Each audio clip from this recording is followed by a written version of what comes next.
I am Kevin Krewell from the Computer History Museum. I'm here interviewing Vinod Dham for our audio oral history. So Vin, introduce yourself and then we'll go into a little bit of your history, and then we'll work through, starting from the beginning and then work your way through to your career. All right.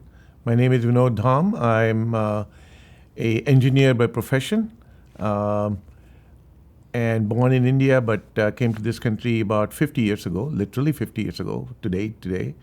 And I'm proud to be a US citizen, and I've led a life that I couldn't have written and scripted myself as a part of my career. And I'm delighted to be here with Kevin to share part of my story. Good. So can you give us a background on where you are from, where in India you're from, and how it was like when you were growing up? All right. I mean, I was born in a city called Pune, which is south of Bombay. Everybody knows Bombay, which is a big city. And Pune, although it's like a campus town like Boston is, a lot of colleges and campuses. But a lot of my schooling was done in Delhi, which is the capital of India, because my dad retired and moved back to Delhi. He was in services, so he was constantly getting moved around. And in Delhi, I basically did my high school as well as my college. Back then when I was graduating, it was 11 years of schooling and 5 years of college, unlike now when it's 12 years of schooling and 4 years of college, undergraduate. So I was 16-year-old practically when I went to attend my college, the first year of my college. You know, growing up in India was, particularly then, it still is to some degree, although India has made a lot of progress in the last, 50 years, 55 years, it was a challenge, to say the least. Everything was struggle. So the country got independence from British in 1947. I was born in 1950. And so the country was just trying to get its act together. They had never ruled the country. So you put a bunch of people together and say, now this is yours, go make it happen. So they were really trying to figure out what kind of country they want to build. It was very poor nation. GDP was below 1%. Everybody was living with a lot of modest means compared to now. There are multiple billionaires in India. Back then, there were none like that. I came from a modest family, and we didn't have a lot of means to buy cars and have lots of fancy things. But one value the family had, which was remarkable, we were 4 sons and 1 daughter to my parents, and every one of them got the best education that possibly could have been given, only limited by each individual's capacity to learn further than they did. And each one became doctors and engineers in their own realm, and reached to the highest level. Like my brother went into medicine and became Air Marshal in Indian Air Force and got multiple awards. Like I got Padma Bhushan, he got equivalent of that in military. So everybody did well. And I think that's one thing I want to highlight, because there was some value system to the fact that education is the passport to success across the country, not just my parents. In fact, most of the people of my age that you see here, and even today, new ones coming, including our kids that we are growing here, you will notice a extra emphasis on education, because that's what we learned under the British Raj. If you were well educated, you were pulled up to pretty high levels where you could interact and operate with them. But most of the Indians were kind of at a much lower level, getting much lower income and working at low salaries. So I think that is one thing that stands out. The other thing is, since there were a billion people, every day was a struggle. I recall there were times that I have an exam next morning, this is in college, and we just lose electricity because there were a lot of blackouts. There was not enough electricity being produced to serve all the homes. So they will randomly black out this area, that area, and you are still revising your subject. And my dad would be my partner, sitting with me till midnight, beyond midnight. Only job he had was when the electricity goes out, he will get up and start walking towards other areas of the various blocks, because it didn't go out across the board everywhere. In some blocks, they will shed it for 2 hours and they go to another block and shed it. So I would sometimes move around at night, middle of night, on the street lamps with a book in my hand or my notebook in my hand to make sure I've reviewed the subject matter and I'm comfortable for going to the exam next morning. I mean, this is just one example of many I can give you. Even catching a bus to go to college was like a very difficult challenge. The reason it was difficult is there were fewer buses and more people. Well, then what does the driver do? He does not want to stand at the bus, every bus stand, unless somebody is going to get down. So many of the buses on my stand, which is coming from the behind somewhere, would not even stand. So how would you catch the bus? And sometime, if only one person has to get down, he would stop the bus either before the bus stop or after the bus stop, so that nobody else can get in. But I was always agile. I was always able to step right into the only step that was available and squeeze myself in. In fact, if you've seen Indian trains and Indian buses, a lot of people are hanging around from the outside. Reason is there's not enough room. I mean, you come here to this country is unbelievable. I think people who complain about this country should be sent to India and other places to really see what life can be.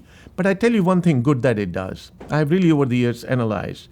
There is a very disproportionate population of CEOs, CTOs, COOs, CXOs in Silicon Valley who are of Indian descent, like me. And compared to the population, we are less than 1% of the population, but we are 25 or 40% of people running at the top. And then you try to analyze, what is it about them? It's not just, by the way, IQ. Trust me, it's not. It's not like we are brighter than a kid who's coming out of Stanford, Yale, Harvard, or any of the schools, Berkeley. It's just that we have faced that struggle. We have lived in that chaos and figured out how to solve problems in a multiplex manner because there is no other choice. We have that built-in grit, determination, and resilience to continue going at it because there is no choice. All of those qualities actually come very handy as a leader of a startup or leader of a company, because that's what you really face with. I mean, technology is a simple task at the leadership level. You have a lot of people who will do technology, and you should be technologists, in my opinion, to be a leader in Silicon Valley. That's another thing altogether. But as long as you understand technology, but you have all these other qualities, then you are likely to rise to be in that position because you can handle these crises with far more ease because you've handled them before. So that's my story about growing up in India. Well, it was definitely a challenge. But why did you choose engineering? Okay, that's a very interesting question to ask me. I never chose engineering. I'm an accidental engineer. I'm glad you asked that question. When I was growing up, so I started my undergraduate in 1966. I'm 16-year-old, like I told you. In around 60s, around that period, there was a huge amount of activity here in USA and in Russia on space missions. People were going to orbits, going into space. There were talks about sending people to the moon, which they eventually did. And so that was the talk of the town in Delhi for people like me who were getting educated and would like to, in spare time, read about what's going on. It's rockets, it's science in the terms of physics. So I basically enrolled myself into the physics honors program in Delhi University, which was a very good program. And it wasn't till almost last minute, I must say maybe less than a month is left for the colleges to start. My brother, who is a physician that I talked about, he just showed up to our home because since he was in Air Force, he could fly in with the pilots of Air Force planes and just say come hello to his parents, my parents. And in this case, he also brought me a gift, a wristwatch, since I did very well in my college, to acknowledge me for my grades. And then I remember him sitting down saying, so what are you going to do? And I said, I already enrolled and I'm going to do physics honors. And so we had a chat back and forth, and he said, no, I don't think that's the right thing to do. And I said, why not? And he said, that's because even if you go do your master's and PhD and become very good physicists, you are not likely to make a lot of financial money by doing that job. And financial money was a very big thing back then. So he said, you become an engineer so that you will have likelihood of making more financial gain than as a physicist. And that really, only university left at that time, one of the handful of them who could even admit me was Delhi College of Engineering. Now it's called Delhi Technological University. And if you could prove them that you were a domicile of Delhi, that you're a resident of Delhi, they will give you extra 2 weeks. It could be late in your admission form and still be accepted. That's how I got into that college and became an engineer. So it wasn't your choice. It wasn't my choice. And, to be honest with you, as luck would have it, and I'm so glad, because that was my passion. And now I'm doing something that's not my passion. And, that doesn't sit well with you. And eventually I did finish it.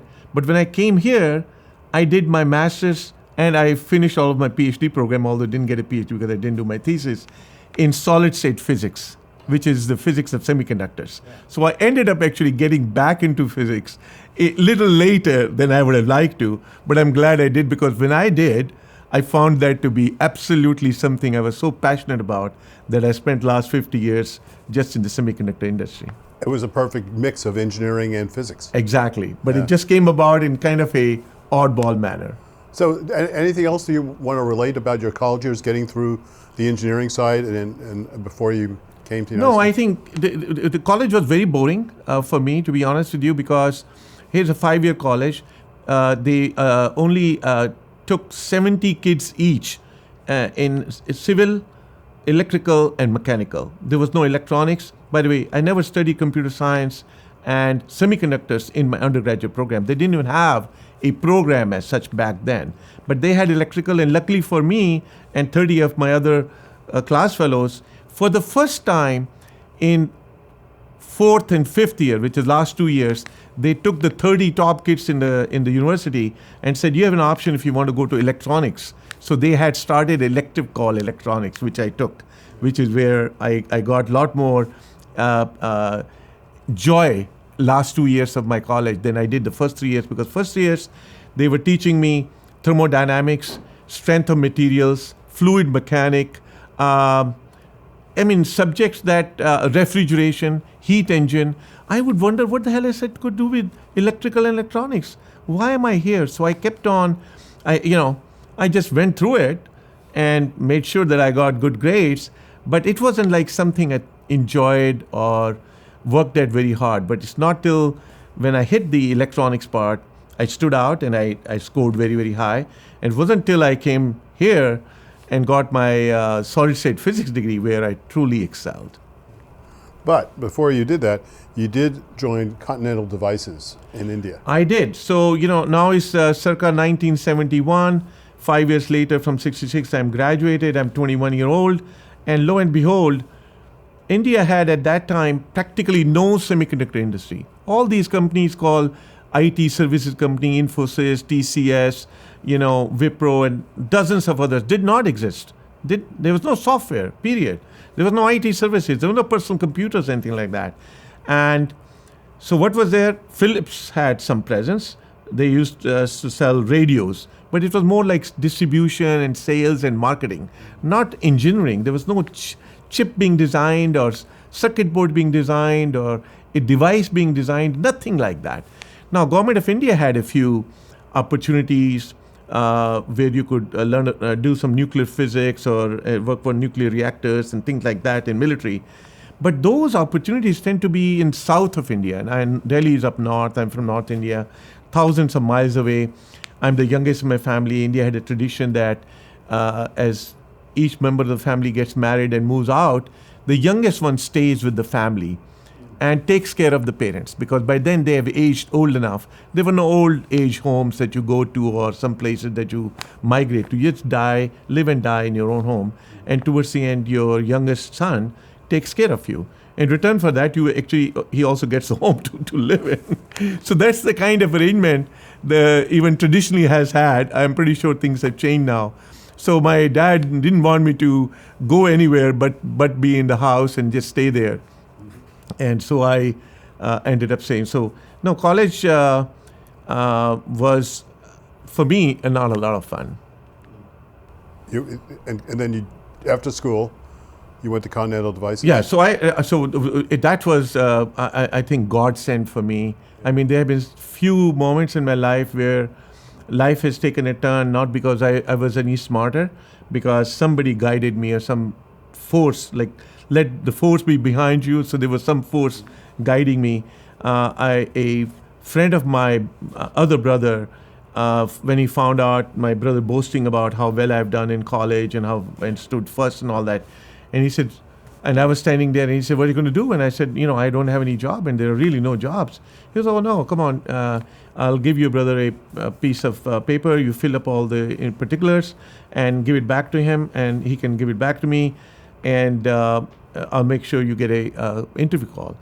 And that was Continental Devices India Limited. Now, Continental Devices India Limited is a company that, it was a startup actually, which I didn't know the word startup at that time. It was a startup. There was a gentleman who was a grandson of very, very rich Indian family that built India Gate, built Parliament House, built President's House, which is like building White House, building all the big monuments in Washington, that kind of a contractor.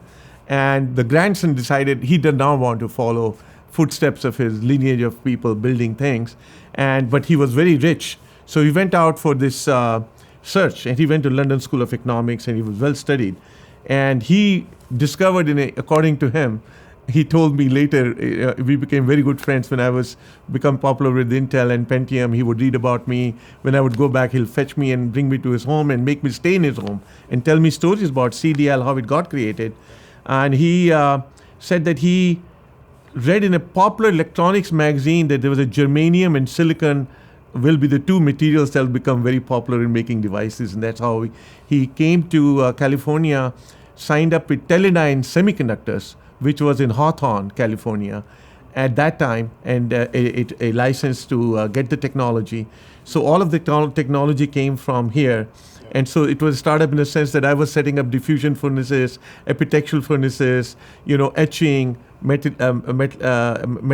like metallization, evaporation. I was doing all of that along with a lot of other people at that time, although I didn't know that this is what you do in a startup. You basically put together a company from scratch and run the wafers and then make the devices and then package and test them and then sell them and export them. We did all of that in those 4 years. So it was a tremendous training ground, hands-on training ground. But I fell in love with semiconductors because it's a field which is one of the unique fields, even unlike computer science and all these AI and algorithms and mathematics and all these things they talk about. This field really, you have to learn physics, you have to learn chemistry, you have to learn math, you have to learn all the fluid mechanics came in very handy because I used to go set up DI water in the morning and make sure the distributed water is correct. I mean, things I was doing to start up the fab in the morning. It's like all my disciplines that I studied luckily came in handy, that I was bored to study, and I just fell in love with it, and that was it. I knew I want to pursue it. And then eventually that passion for semis brought you to the United States. Absolutely. So how did that happen? There was a game-changing moment there. There was a lot of wafers that came out one day, and I was in charge of production that time.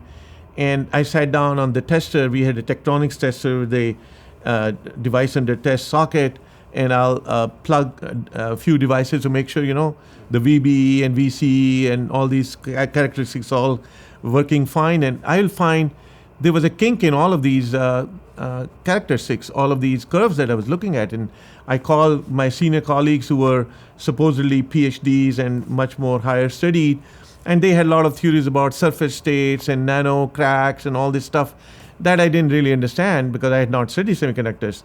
And so I went and told my boss, I said, I'm sorry, everything that I built today is worth naught because it's just not working. And he said, okay, go on and see if you can make up for loss of production by doing little extra hours in the next few weeks. So I was working, and 2-3 weeks later, I remember telling a monitor, which was a lead girl on the production line, saying, hey, could you fetch me a particular lot? And instead of fetching that lot, mistakenly she fetched up this so-called reject lot, which was lying in the back. She never threw it away. It was still lying out there, and she brought it, and we were testing it, and I said, yeah, this looks really great, fantastic, good job. And then we looked at it, that lot was the lot that we had rejected. And I said, hold on, this was exhibiting totally bad characteristics 2 weeks ago. Now it's perfectly fine. Good news is it's perfectly fine. I'm going to go tell my boss. But the bad news is I'm an idiot. I don't understand what went on here, why it went wrong and why it went right. So I did call again my senior colleagues, and it turned out there was a wire loose from the device under test socket to the Tektronix oscilloscope. And that wire was causing a little bit of noise, which was appearing as a kink in that characteristics. It's a simple thing like that, but the fact was I really wasn't prepared for that. So I told my boss when I went to tell him, I said, look, I'm sorry, and I feel like an idiot. And he said, don't be too hard on yourself. I said, no, I really should understand this stuff far more than I do. He said, do you want to study more about semiconductors? I said, yeah, absolutely, I want to. He said, well, then you go to USA, because they have the most leading edge universities, and some of them have practically fabs. Like University of Cincinnati had a fab. The reason I picked that, by the way, they had a fab where you could cut ruby, which is for making mask, all the way to process a wafer, CMOS device, take it out, package it, and then test it. I mean, this is like a mini fab on a campus. And I was so taken aback when I first came and saw that. They had sent me literature, that's why I was interested in it. But I didn't realize, wow, beautiful. And it was a classroom condition. So the flooring also had holes, and the clean air was coming from the bottom and going to the roof. And I'm saying, I went to my dean, who was my advisor too. I said, how does a university afford to, in India, we can't afford to have one fab, even a private industry or a government. How could you have it on a campus? And he said, look, a lot of our graduate students go to NCR, to RCA, to a lot of these East Coast corporations, and when they move to next node of process, they take their old equipment, which is of no use to them. They just donate it to us free of cost. And so we bring it here, and we basically use it for training you guys and having you do your PhDs and masters on materials or whatever else that you want to invent.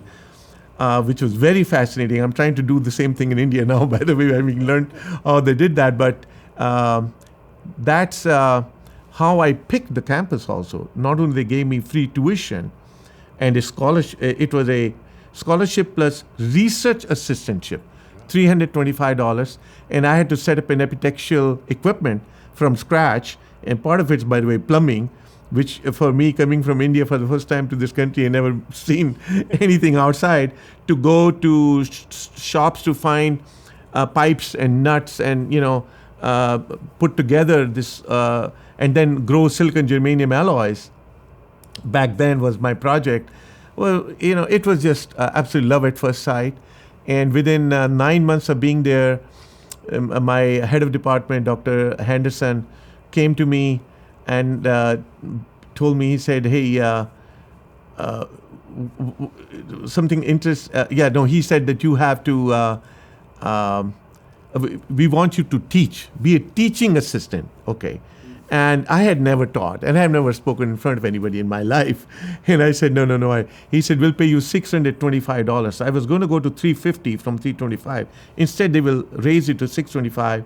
And he said, the issue is Dr. Briskin, who was the head of semiconductor lab and teaching it to all the students, PhD, masters, and undergraduates, has to go to New Zealand for a 1-year sabbatical. And we're looking around, we can't find anybody. So we said, okay, let's look at all of our graduate students. And you bubbled up at the top because you are the only one who's got hands-on experience of building devices. So if you accept this role, it'll be easy on us. And I said, but how will I learn how to teach? He said, I'll teach you that. I'll be your guide to, rehearse with you and make sure, you're able to stand in front of others, do it. Other than that, and I thoroughly enjoyed that too. In fact, my notes, later on I learned, many years later at Intel, there was a program called NCGs, New College Graduates. And when they would bring them in, especially if they come from a college that you are also from that college, they will have a senior person meet them just for a few minutes to chat with them. So I remember one of these kids from University of Cincinnati coming over to be interviewed with me, and I said, so how are things in back in University of Cincinnati? And he says, they're great, and sir, the book I read you wrote was fantastic.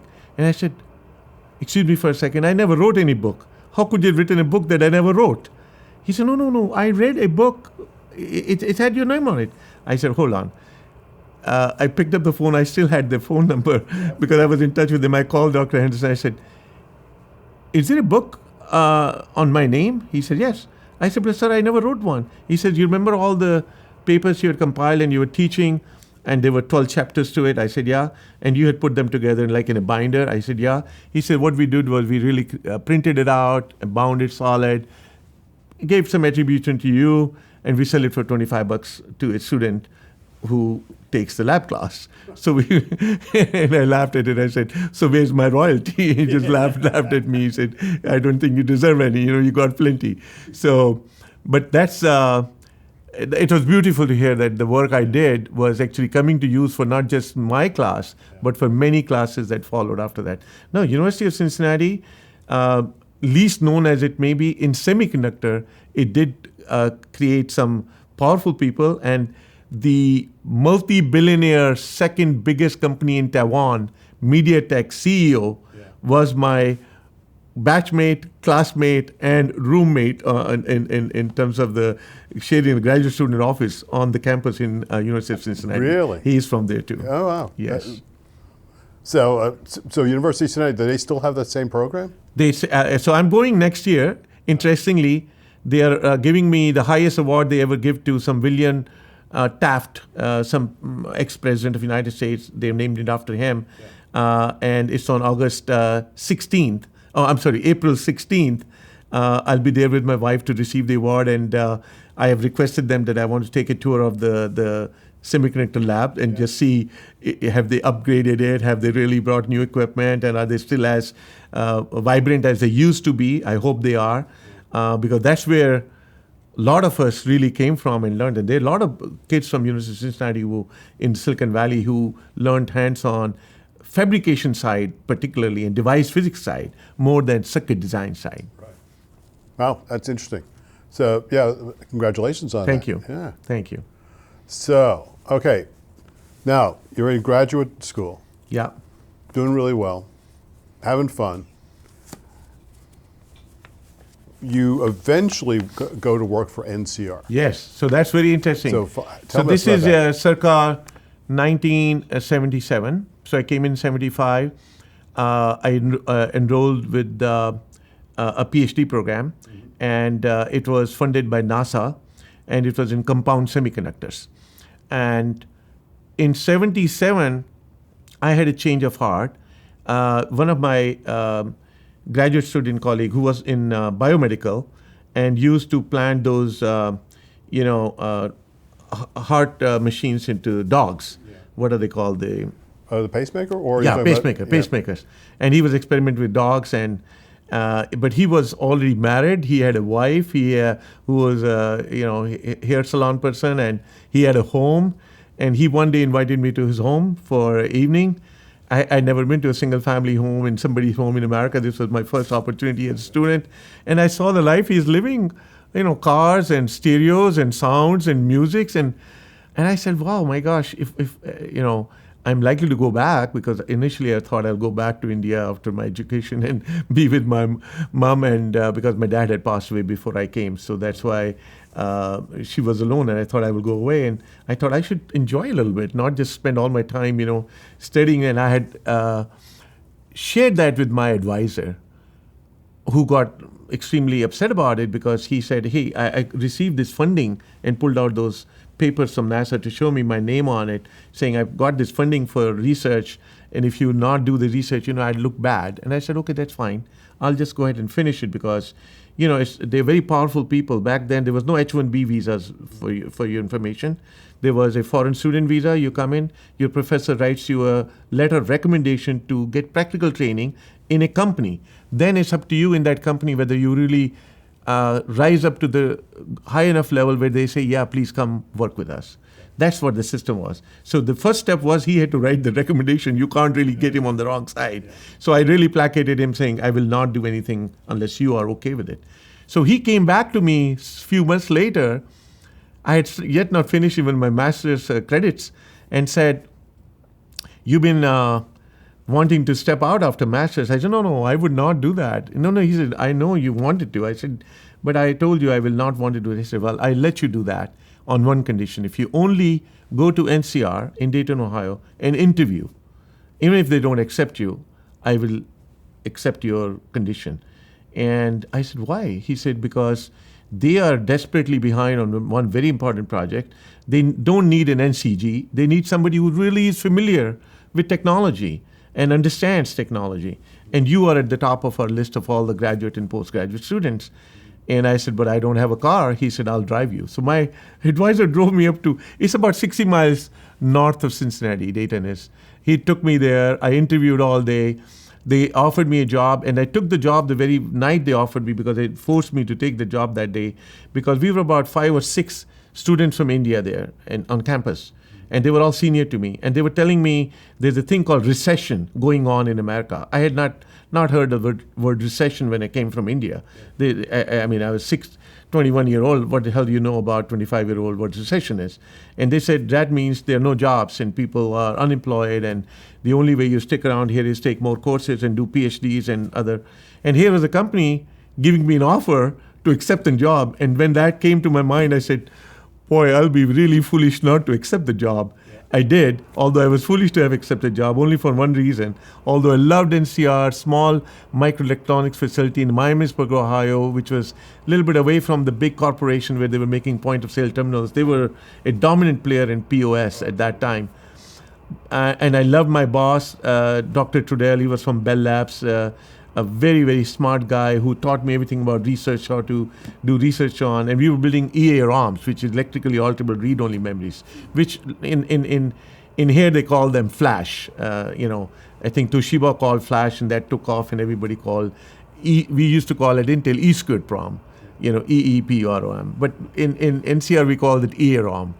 And so I worked there. The only reason I didn't like Dayton was it used to get so cold. Kevin, I can't really tell you, honestly. And there was a blizzard in 1977 or 78. You can go check. It's probably even in Wikipedia. Like 12 foot of snow, everything shut down. You can't go anywhere. I'm single. I'm stuck in my apartment. You can't talk to anybody. I mean, it's just ridiculously, I felt very lonely and totally out of place. And I was glad to come to California for that reason. But otherwise, I got very good training, very good job at NCR. We created some patents, created some new types of transistors, and one of those publication was being presented that we did to IEEE was being presented at Monterey, California, in a non-volatile memory workshop. And my boss said, "You go present," and I think that was another big breakthrough for me. Even though first I hesitated, I said, "Look, you're the guy who really did it. I'm just your assistant." He said, No. I want you to go present." And when I presented that paper in Monterey, California, I was 78, in 1978, or 79, I think early 79, February 79. The chairman of the session was a guy named Bill Johnson. He was a Stanford graduate, master's, PhD from Stanford, bachelor's also, and was the head of E-squared PROM at Intel. And it was a session on non-volatile memories from different companies. And my paper came across very well. And so he just came up to me at the break, lunch break, and said, "What are you doing for lunch?" And I said, I don't know. It's the first time I'm here in California, and I go find some restaurant, have a grab food. He said, "Join me." And that was the rest of the story. He talked me into joining Intel, and I talked him into saying, "You need to wait for 6 months for me to go back, find somebody that I can train and hand over to my boss, because they've been just too kind to me for me to just go back and say, you know what, goodbye, I'm leaving." So he waited for 6 months. So it was July of 79 that I joined Intel. But all this time he was calling me every month to make sure I don't change my mind. So I came to Intel, and they had a nascent group they were starting in what they call E-squared PROM. At that time it wasn't called Flash. And I worked there on non-volatile RAMs, and we built some E-squared PROMs, 16 kilobit, and commercially viable devices. But they were always very expensive compared to EEPROM, because E-squared PROM always took little extra area. There was always some separate region through which we'll tunnel the oxide. At NCR, I would tunnel the oxide through 10 angstroms. 10 angstroms only, which you can grow practically leaving the wafer on a table at night. And here we used to do a 100 angstrom, so we could tunnel, so it's more robust. And so tunnel back also needed extra voltage to tunnel back. So our device would not commercially take off because EEPROMs were really hot back then. And so we were struggling, and there was another company called Zycor. They were doing triple poly E-squared, which was taking off very well too. And we finally created a cell called ETOX, which I had a co-patent for Intel with a couple of people, where we brought that tunnel oxide into the gate itself, and really between the source, drain, and the gate. It saved the room. It worked. And then Intel built some device around that. Then they created a thing called Spansion with AMD, I think. There was some kind of a non-volatile partnership with AMD on that front. I know Intel got into late 70s. So that's how I started for 5-6 years. But then I realized, I want to step away from just doing R&D and technology development and device physics, and I want to get into learning about how businesses run, how products are built. And I went up to, back then, believe it or not, this is now, we're talking about 1984, 85, Intel had only one business division in Santa Clara. It was called Santa Clara Microprocessor Division, SPMD. And the Flash group was in Folsom? Flash had gone to Folsom. Yeah. Exactly. And so here I am wanting to get into that division. I was quite senior, and I had done very well. I had very exceed kind of, but they had no opening for me. Yeah. So I started looking for jobs outside. And I actually found a job at Monolithic Memories, if you ever heard of that company. Yeah, sure. And fortunately for me, they would not give me the offer. And when I went to meet with the CEO, quite upset that why isn't the offer coming when you already interviewed me and everything was great. And he said, you wait till Monday, one more. Can you just wait till Monday? I said, of course I can wait for 10 more Mondays, but you got to tell me, what's going on. He said, just wait. And it turned out Monday I got a San Jose Mercury had front page news that AMD buys Monolithic Memories. So that's why he couldn't tell me. He could not make that news public. Yeah. He was not allowed to legally. Yeah. And so meanwhile in this interview, they were getting bought. And he didn't think it was fair for him to bring me in and next morning be going into AMD, which I appreciated a lot. Yeah. But luckily for me, I was forced to come back to Intel, scratch my head again. And sitting in the cafeteria, I discovered Intel had built 386 chip, but the chip was yielding only half a die per wafer. That is, on one wafer, only half. So a lot of 12 wafer will only give 6 die. And so, and there was a company called Compaq which was waiting for the chip. Luckily, there were not too many people knocking down on their doors, but it was a moment of crisis at Intel, major crisis.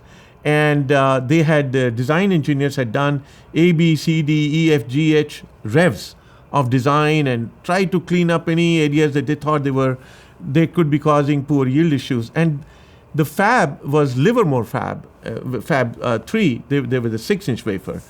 And unfortunately, the team that built the process technology, there's a development of process. It's called P446.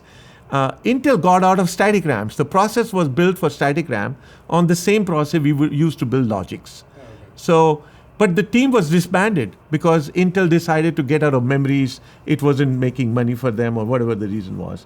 And the team got disbanded. So there was no one from technology side to tell the fab, which is manufacturing facility, what could be wrong. Yeah. if there's anything wrong.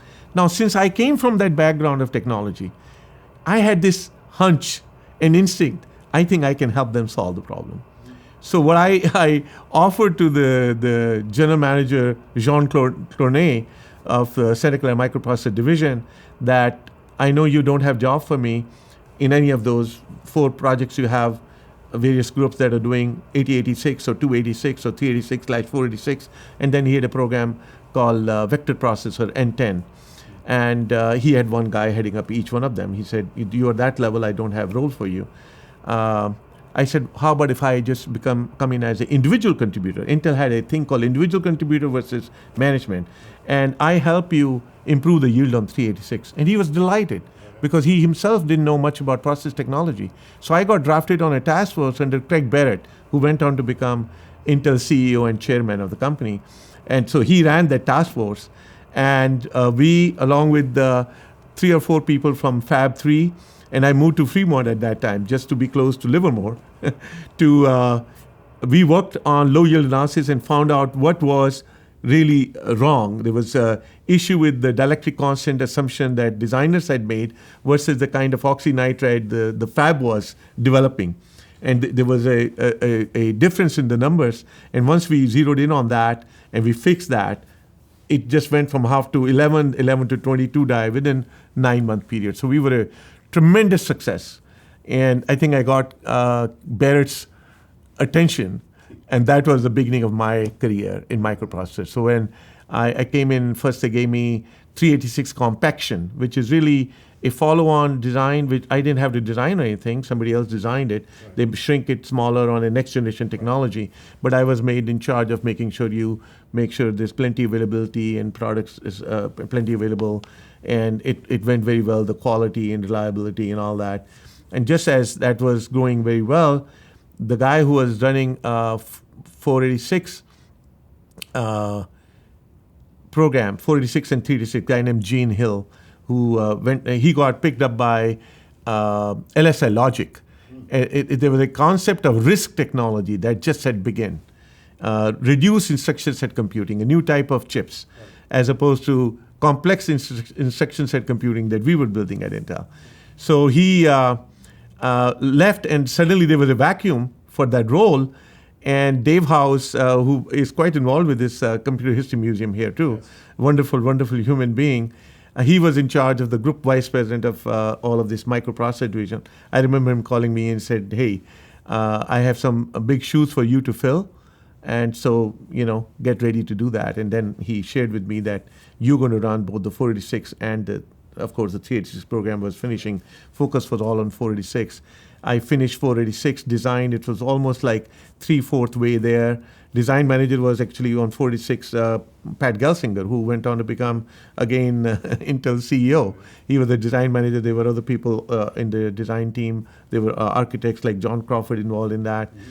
So we finished that, and we quickly announced it in Comdex in Chicago, because we were so far behind Motorola and so paranoid that we, might lose it all, that as soon as it worked and we bugged and it could boot DOS, we just went out to Chicago, which was in March.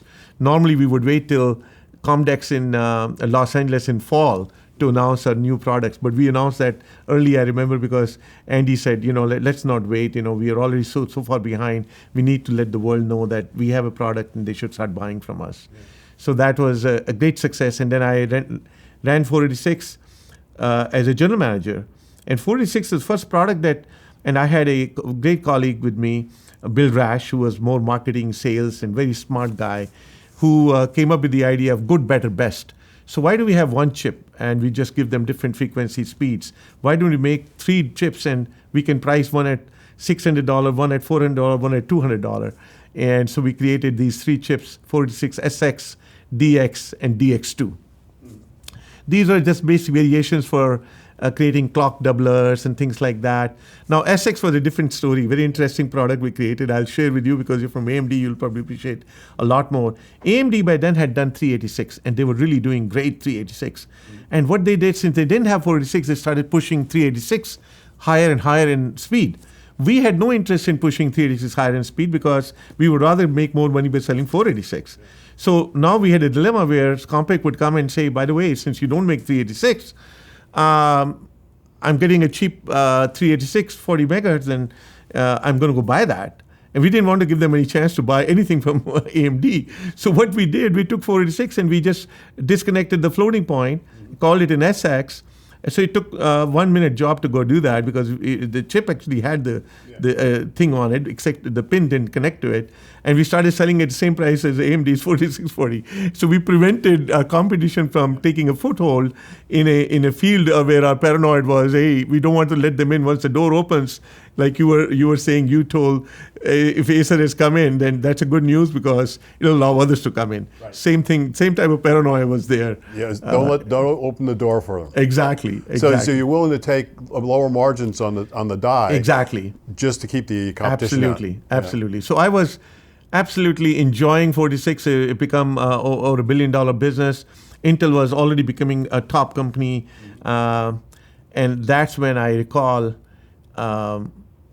Andy Grove called me into his office and said that I want you to give up what you're doing to, I'm trying to remember the gentleman's name who was running another program, sister program next to me, where they used to put chipsets and the CPUs together on the same chip with VLSI technology.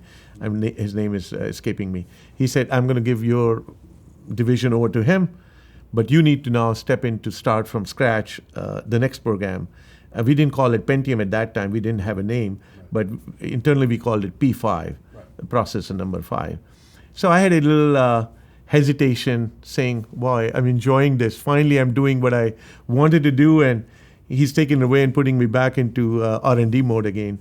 But I'm really glad looking back that I took it on because Pentium turned out to be a different story. It really was an inflection point for the PC industry because by Pentium, the industry itself, the computing industry realized microprocessor is not any longer a hobbyist chip or a gaming chip or a handful of technical people. This chip is going to go build in millions and billions and billions. And that was the good news. The bad news was everybody and their brother started building microprocessors for PC. Sun Microsystem, they were very good in workstations for engineers, and they started diverting their chip into building a desktop chip. The IBM joined hands with Apple and Motorola, 3 companies. There was a Somerset program where they were building a RISC processor called reduced instruction. It was IBM, yes, exactly, RP's program. So they started building a chip. There was MIPS, what's his name, Stanford Dean, he stepped out. You're talking about Hennessy. Henderson came out of Stanford, got some startup money, started a company called MIPS Computers, and which was a reduced instruction computing, and actually was able to get Microsoft's investment as well as blessing to port Microsoft operating system onto their chip, which was really giving us heart attacks inside of Intel. So building Pentium was not just building another processor. It was truly countering this multitude of people who are attacking us from all directions and still trying to come out and somehow be successful. So the paranoia was at its peak at that time, as you can see from some of the things that happened after that. And and also the time given to build the program, usually it was taking us 3 years to design the microprocessor. And I was told to do this in 2 years, which was very, very shortened, significantly shortened. And so we were creating some new tools. There was a company called QuickTurn, which created the entire simulation of the Pentium on their hardware, so we could run it and try to debug as much as we could, because I'd learned a hard lesson on 486 of how bugs can show up even when you go into production. So we had learned those lessons, although they came back to haunt us again for a different reason this time. We'll talk about that in a second. But yeah, I think Pentium, the beauty of Pentium was we built into the architecture some multimedia features for the first time to make sure this chip can go into home computing. Because CD-ROMs had become quite popular by that time. So Before that, there used to be diskettes and all that, if you remember. So people would play games, listen to music, and do graphics and things like that.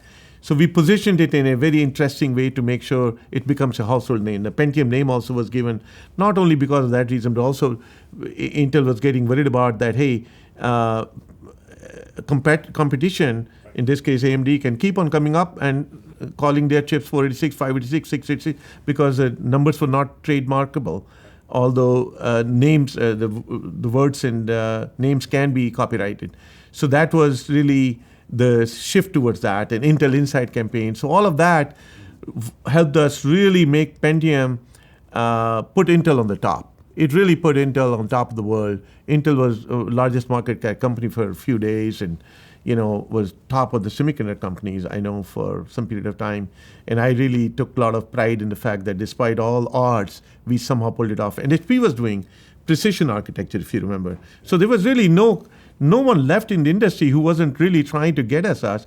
I'm not even talking about Cyrix and all these other companies who were also trying to get at us. And AMD, by the way, had K5 in the pipeline. And we didn't have much knowledge about K5, but if K5 had come and worked the very first time, that would have given us big run for the money.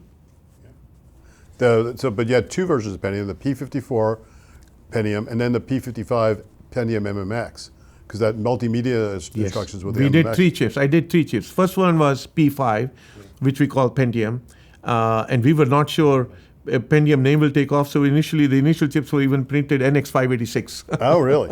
Wow. Can you believe that? This is how conservative we were. And it was only after Pentium name started taking hold that we stopped printing the other numbers on it. And then P54C was simply a compaction of Pentium on a process P448, which was, I think, 1 micron or 0.8 micron process. So that was a straightforward shrink that was done in Oregon, and these teams were really... The original P5 was a pretty big... John Schultz. Oh, it was huge. Huge. It's the size of this thumbnail. I didn't bring it. I forgot it. I have a keychain. Yeah. They made a bunch of keychains. All of those are FDIV chips. And P54C was done there. And that's really made us a lot of money. And we knew that this was a TikTok strategy, do the Pentium on a well-known process like 446, prove on technology, then shift it over to the next generation with a shrink, which is, so you divide up the amount of risk you're taking.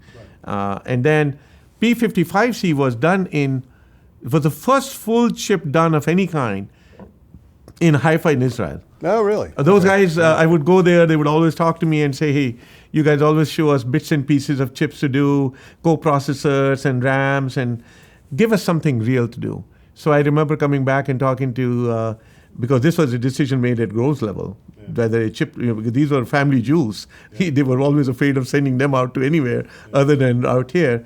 But I convinced them that the team was good. There was a guy named Dari Perlmutter who was in charge of that program there. He did an outstanding job, and I'm told later on I had left, but he came on and actually ran many programs at Intel subsequently and built a lot of chips. But the team in Israel was outstanding. They did P55C, and a lot of multimedia stuff was in that chip.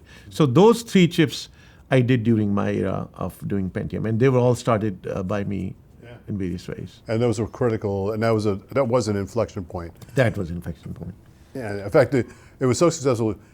Intel actually had a campaign where they had a 486 and an X through it. Yes. Basically, don't buy that. Don't buy that. Exactly, because the more people keep on buying, the less Pentium they sell. But who else puts out about a campaign to kill your own product? Absolutely. I mean, this is where Intel was at that time, but now you can see things are not gone that right for the last few years. Yeah. But yes, it was run in a very only the paranoid survive culture, if you will. Pure Andy Grove.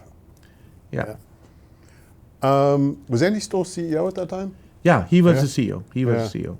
He was calling the shots. Yeah. He was the one who asked me to take over the program and run it.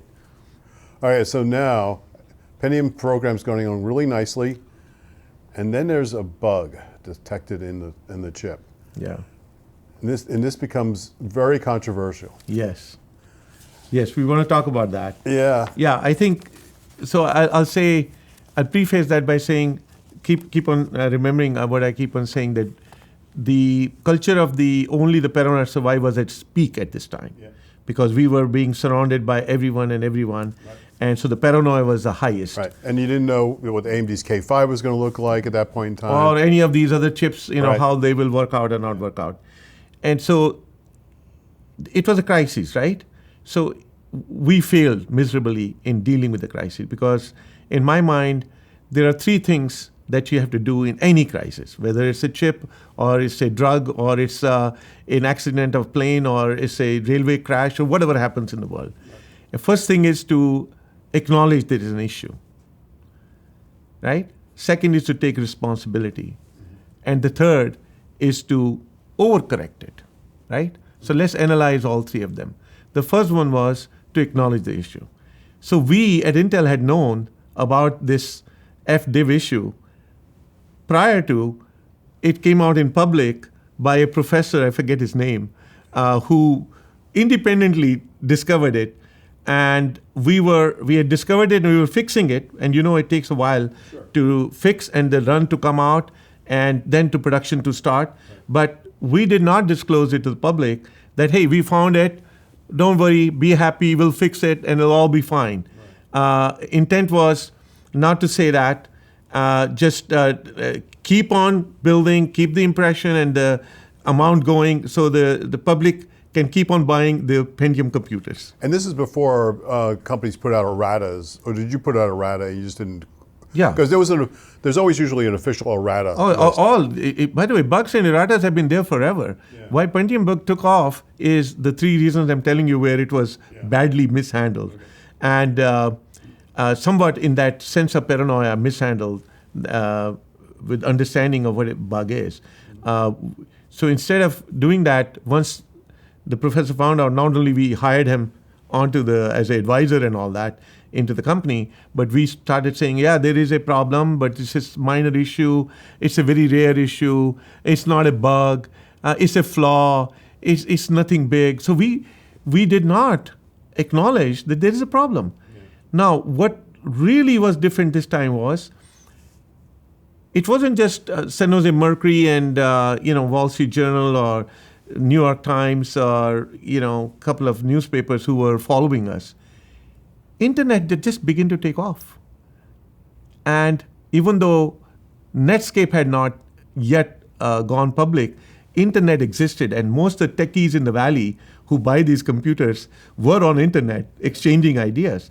And they were quite upset that why are they being told when there is a flaw that they need to continue using just because it's rare or it won't affect you or whatever it was. Yeah. So I think that took a life of its own, which really caught even the top management at Intel by surprise, saying, wow, there's a lot of backlash here and much higher than we would have expected in this case.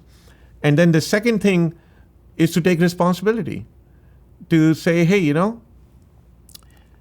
there's a problem, we'll fix it. Go ahead, keep on using it if you want to until then. As soon as we have the right chip, we'll give it to you. You take the old out, put the new one in, keep the old one as a souvenir, and just live with that. That would have been a pretty reasonable way. I think most of the techies in this valley are pretty smart people, and they understand this. Not like the first time they had you have a iOS 18.3.115 going on, so it's like the 100,000 bug that's being fixed. Nobody cares, right? You sleep at night, let them fix the bug. But it's the behavior of how you deal with the problem that I think upset people more than the problem itself. So we didn't do any of that. And then correction, instead of overcorrecting, I think we basically waited till the holiday season. There were 3 seasons. The biggest season for selling personal computer was holiday times. Thanksgiving, Christmas, New Year. People bought it during holidays. And when all of that was over is when Intel management came out and said, hey, sorry, we acknowledge there's a problem. We'll give you a fixed chip. All those things that should have been said way before were said correctly much later. But the damage was done. In a way, damage of reputation in my mind, of really a company that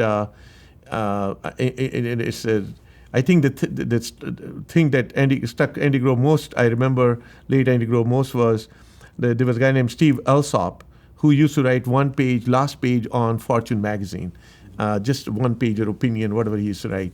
And in one of those, at that time, he wrote that maybe Mr. Grove needs to step down for all the controversy. That kind of hit very, very hard, saying, wow, that's like people truly are upset. But he waited till he met his goal and then, took care of it. So that's what the issue with all this drama was. And eventually, those issues went away. Yeah. People have erratas all the time. Yeah. I even was at AMD. No big deal. We would we'd release our errata and then wait to see if anybody got upset about it. And, Yeah. But most of the time, Yeah. it's not a big deal. No, I mean,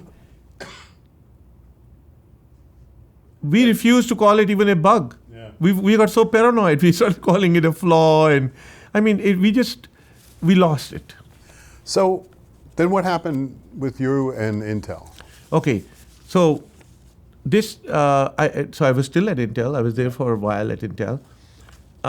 In December of '94, because we launched, I think, Pentium in '92 or '93. In December '94, a gentleman approached me. So here I am.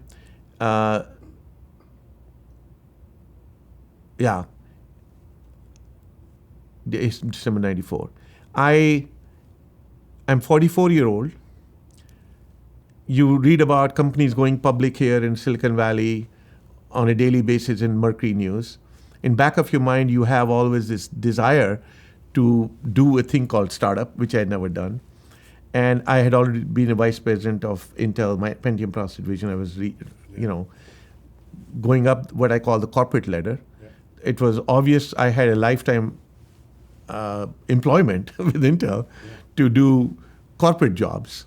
But what are typical corporate jobs? Typical jobs are you don't continue to do what you do, but you do what the company wants you to do. Mm-hmm.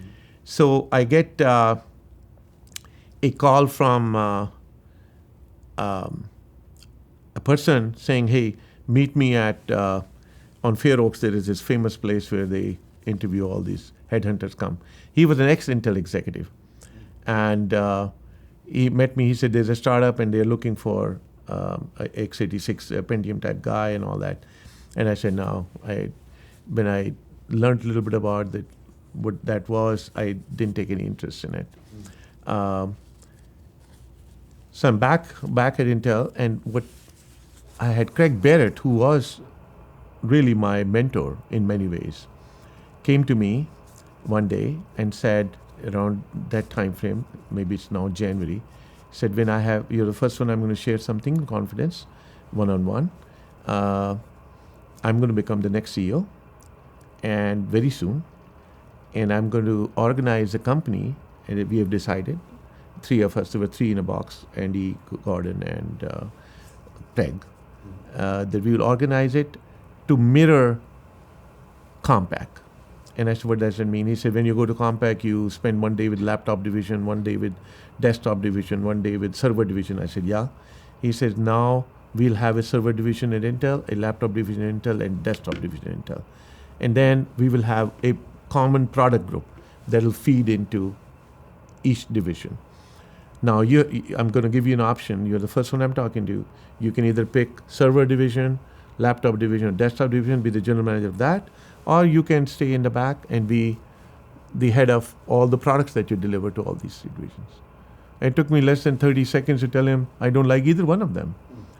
I enjoy the fact that I build products, then I go meet with the customers and talk to them about, technology and products and, be part of that interchange and then go back and build the products. I enjoy both sides of this. What you're telling me is either I stay back to now my old hat as an R&D guy, or I come back in the front and be just doing one of the GM jobs. So there was a break right then and there. And I recall then calling back that headhunter saying, tell me more. So I'm trying to remember that. So that went on for a few months, and Craig kept on stopping me from saying, his last words to me were, don't make a mistake that both you and I will regret. He used to live in Phoenix, and Air West used to fly him back and forth, and they all knew him. Yeah. And I remember we were at the terminal, and the pilot came from inside the plane, and we were the only two left. And he came up and said, "Dr. Barrett, the plane has to leave now." And we were still chatting away. And he said, "Don't do anything that you and I'll regret." And but I had made up my mind that, I think I should take a leap into going into a startup world, but I don't want to take such a leap that I completely fall apart. So here I'm going to a company which is 9-year-old. Nexgen was a 9-year-old company, 9-year-old startup. It wasn't like a baby startup. And so I felt like it's a little bit safer, right? They've been there, done that. They would know what they're doing. Although it turned out, the bulk of their time, they were trying to actually build a different thing in that company. We're building a workstation, Apollo-type workstation and the proprietary chipset for that. But only in last 2-3 years before I joined, they had said, okay, forget about building workstations. Let's go build x86 chips. But those chips also turned out when I went there and started evaluating what was going on, because in a startup you can do all the due diligence in the world, you never really get enough information till you actually go there and dive deep yourself. And I just discovered that those chips were not only missing some instructions from even 486 generation, and they were calling them NX586, but they were also using proprietary buses and proprietary RAMs and proprietary IOs, and I didn't think that would ever fly. I mean, Compay is not going to create 2 production line, one for Intel chip, one for, next-gen chip. So I basically told the board that, hey, you guys need to change the bus to a Pentium bus. That is the only way you will ever have a manufacturer say, okay, I can switch the line from this to this for one night and create more of the AMD or next-gen products and things like that. So I think that was one of the big strategic contribution I made to the company. It was huge. Huge. AMD would not have bought Nexgen. It wasn't that Absolutely. change. No, I think Sanders said that. I would have never. He said that there was an article in Sunday Mercury with him and me and a teak in the front, and I may have that article that he said that. The other big thing that I realized, the wafers in Nexgen were being processed by IBM, Right. and each lot was coming every 6 months. One lot in 6 months. And I was shocked. I said, look, we were doing hand carries in 21 days and they were too long to optimize how do we get the performance both from device and from architecture. Yeah. How would you ever compete with Intel? You will never compete with Intel. Yeah. There were a bunch of people who had invested. They were living in this gaga land that just because we'll have Intel as an enemy, people will buy it. Although I must say they were right about the fact the company went public at a very high price, because there was still this, image of, boy, they are going after 800-pound gorilla. But the fact is, inside the company, there was really no way they would have won this story. So the second biggest contribution where I said, look, either you find a partner that we are intimately tied in, their technology and us, and we have access it's our own fab. And for that, by the way, we went all over the world. Not only we talked to IBM, we went to Korea trying to Samsung. We went to Taiwan trying to talk to the Taiwanese. And they were very powerful PC manufacturers back then. And they laid out red carpets for it. But everybody was so scared of Intel. Nobody would take a step of trying to, upset all the stuff they were getting. So we were not getting any hearing from any place. And it was after all that stuff had gone on, one day, so one of the conditions I had told Atik was I had not taken any time off for 10 years. And so when I was joining Nexgen, I said, I have to go this August. August is my birthday month, which is right now the current month. And I said, I promised my wife I'll take her to France and for a couple of 3 weeks. I cannot change that. He said, no, absolutely. You can take her, doesn't matter. So I did take off, and there were no laptops or anything that I carried with me, but I carried a bag with all the microprocessor reports and various Business Week magazines and Fortune, and trying to keep up, because you still, while she's sleeping in her TGV train in France, I can be doing my study. And I literally remember reading a report, and it had not occurred to me at all. All these time we are going all over the world looking for a fab and looking for a partner. I'm reading this report from Microprocessor report. This was later. There was some mention of K5, that the first silicon has come out, and there was some feeling in reading the report as a Pentium guy, I felt like this doesn't smell right. This could be a problem. And moment that happened, I put up Business Week. I could see the outstanding shares, the number of, and I started computing. By the way, both AMD stock and Nexgen stock were both $30 at that time. And I said to myself, I remembered the day when I was late in getting 486 designed right. It went on B9 stepping into production. And Craig Barrett would come to my office practically every morning with a cup of coffee in his hand. My office was close to the cafeteria, and just remind me, I've lost another $10 million. And it was because the fab was empty in Albuquerque, Fab 9, and they were still making static RAM because they had to be kept busy building something. But I didn't have a chip ready for them to start building. And I remember that, the pressure I had and this, how expensive these fabs can be if they're empty. It went through my head saying, AMD must have a fab. And if there's a fab, it must be empty then if K5 doesn't work. And we have a product, but we don't have a fab. This is marriage made in heaven. Yeah. So I actually woke up my wife. She was kind of nodding off. I said, Dolly, you'll be my only witness in this world. I'm going to tell you something. We will get bought by AMD. She said, how do you know? I said, it's a marriage made in heaven. And I came back.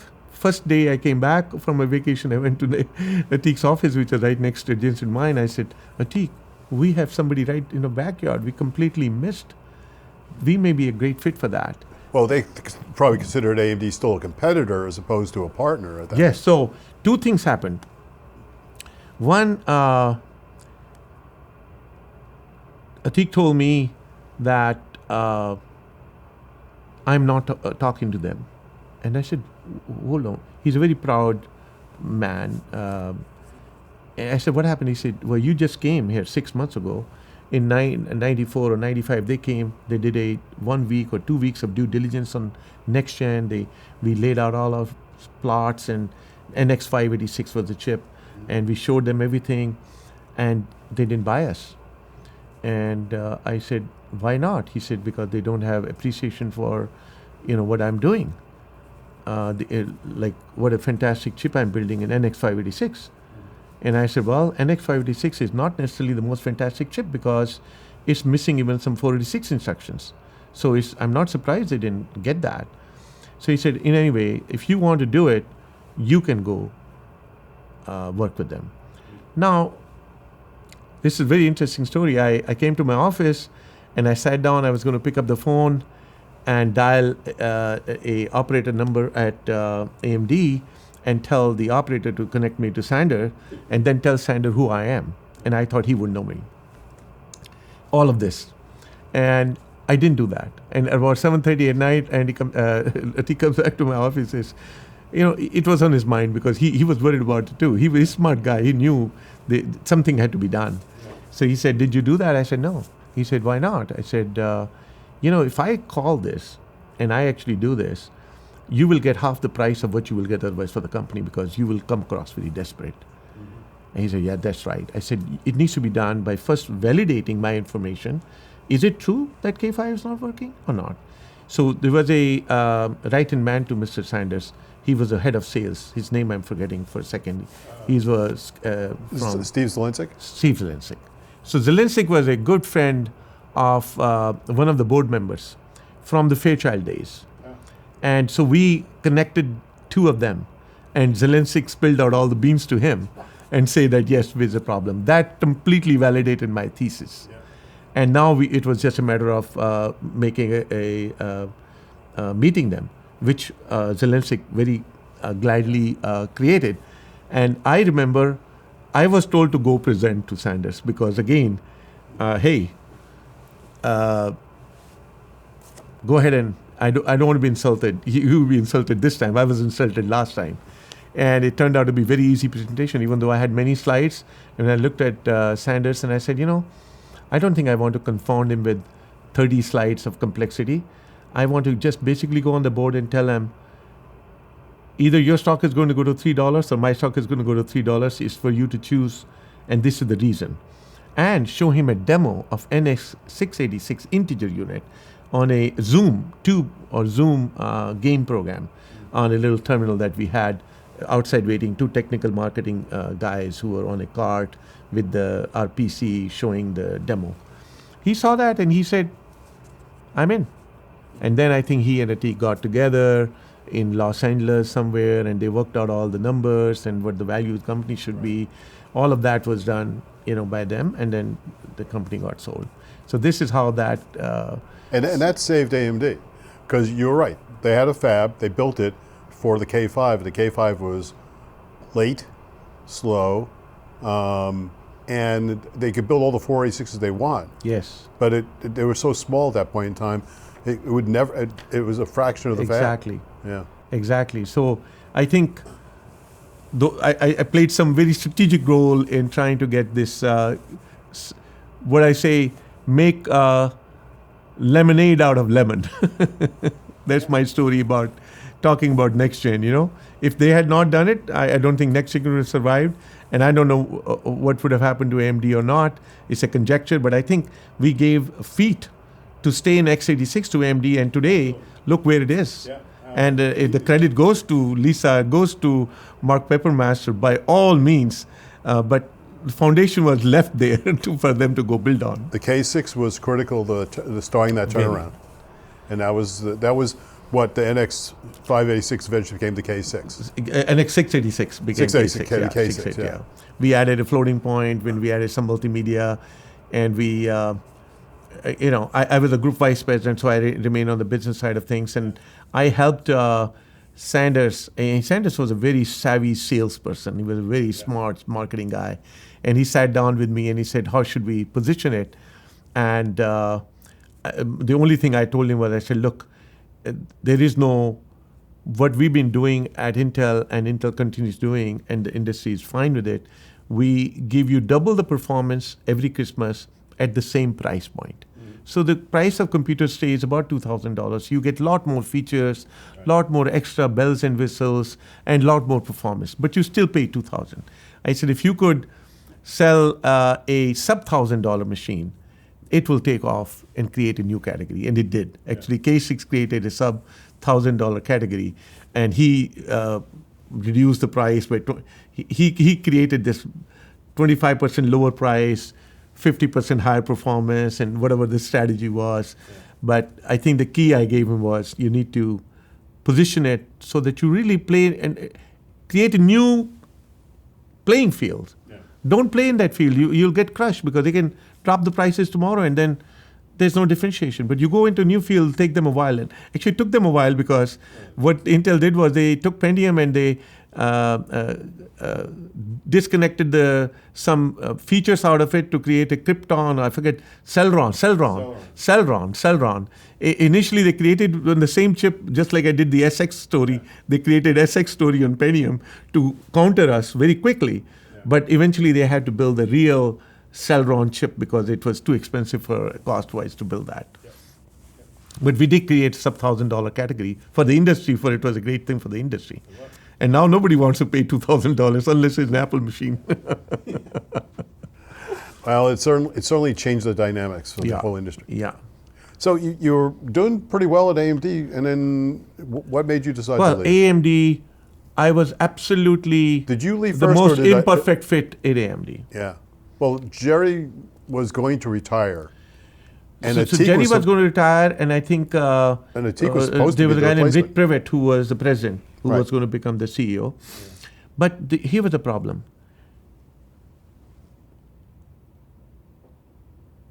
It was a one-man show. AMD was a one-man show. Mr. Sanders, with all his smarts and greatness and entrepreneurship, was really so powerful and so dominating that all of his staff basically was not ever questioning anything he was doing. In fact, this very interesting episode, I remember there was first one offsite in San Francisco City in some Pan Am hotel or something, which was first one for me that they used to do annually. And I remember there's a conference room and Mr. Sanders is sitting in the front and all of the staff is sitting on the side. And then he had notes that he had prepared the nights before. He would read out to his vision of the next 5 years, what the industry would be like. Everybody would take notes or listen to it and follow exactly what is being said. And I did not necessarily agree with some of the stuff that he was talking about. So I would interrupt and ask questions and challenge and solicit discussion. And Which is what you were used to at Intel. I was used to. But none of these other people had been used to.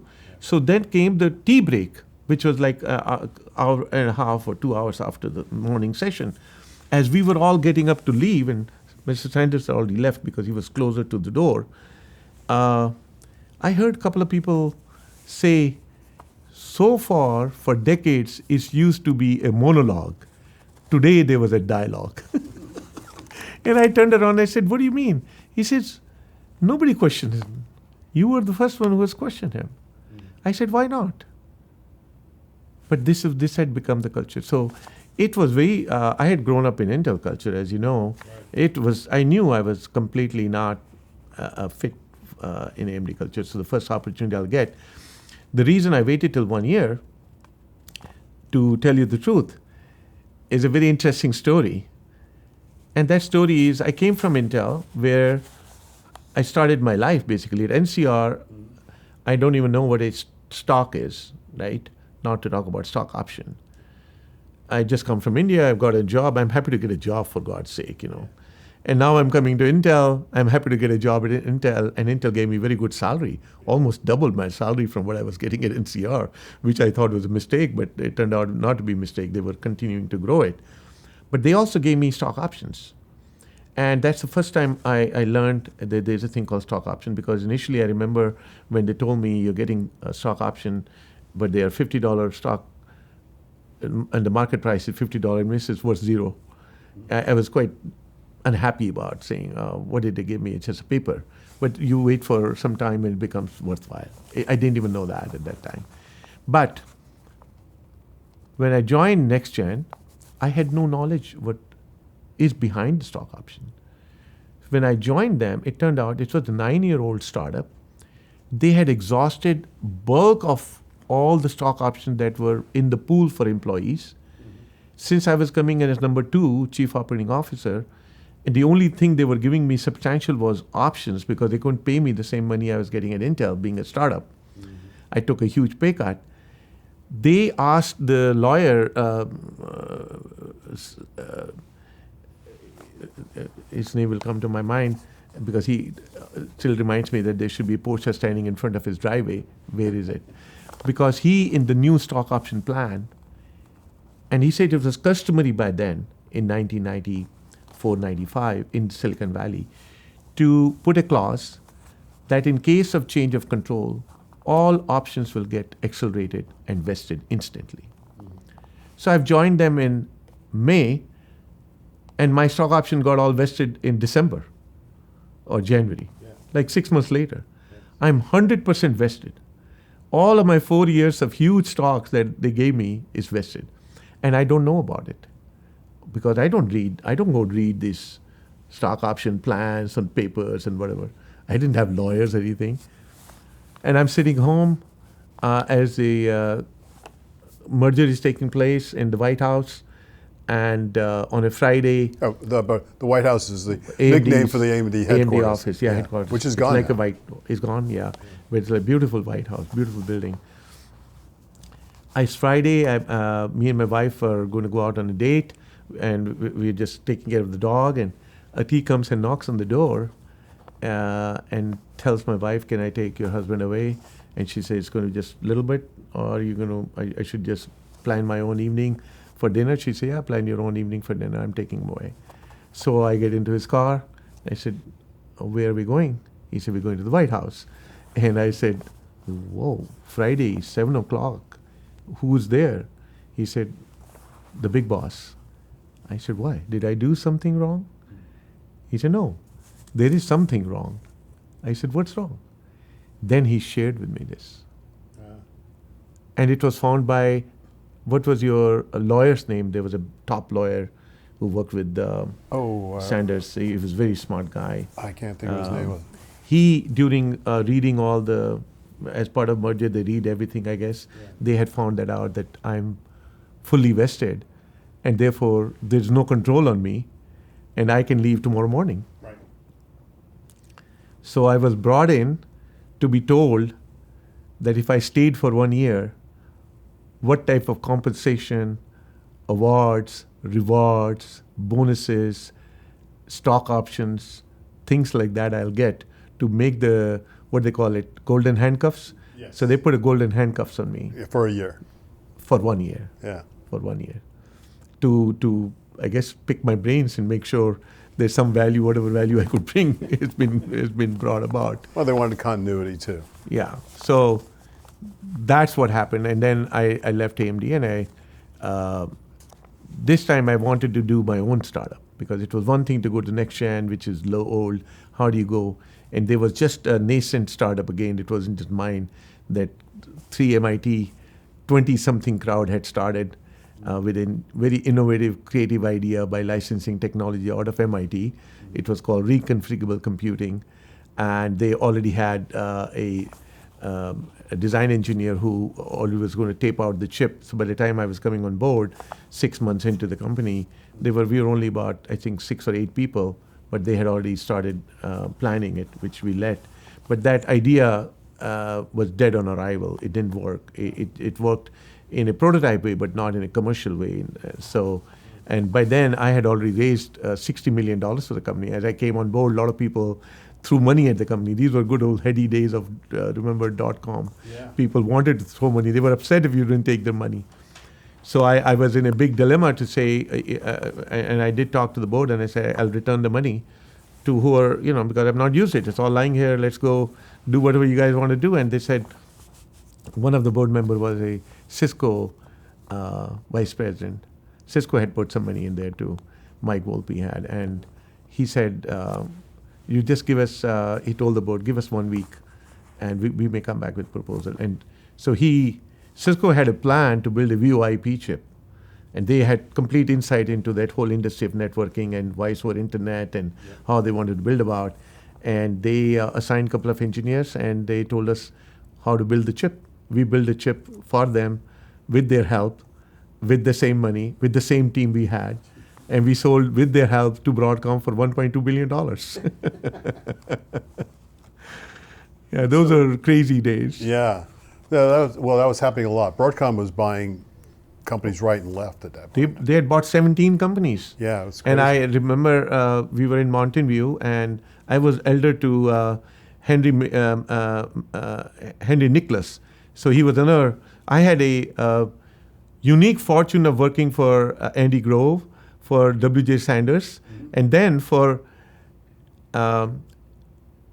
Henry Nicholas, who was the Broadcom founder, a co-founder and chairman, and Henry similarly, who is still there. And he's, but Henry Nicholas was a very unique character as well. Oh yeah, very, very unique. Lots character. of stories about him. Very unique character, to the degree he would hold his staff meeting 3 hours later than the scheduled time, and then he would pick on one of those 17 companies that he had bought.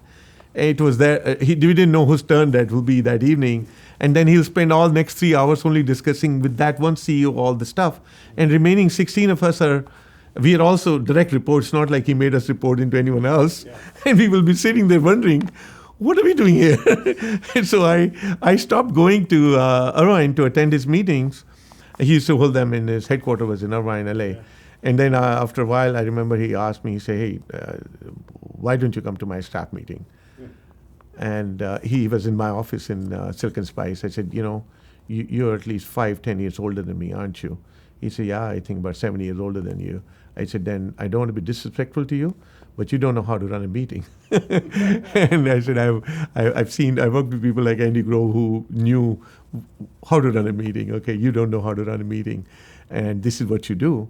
And it's such a waste of time for me to take a flight, go there, spend the night, waste money in your hotel, away from my family, and then find nothing, I'm just going to attend these meetings on phone from here, but not be there because I'm not finding much value.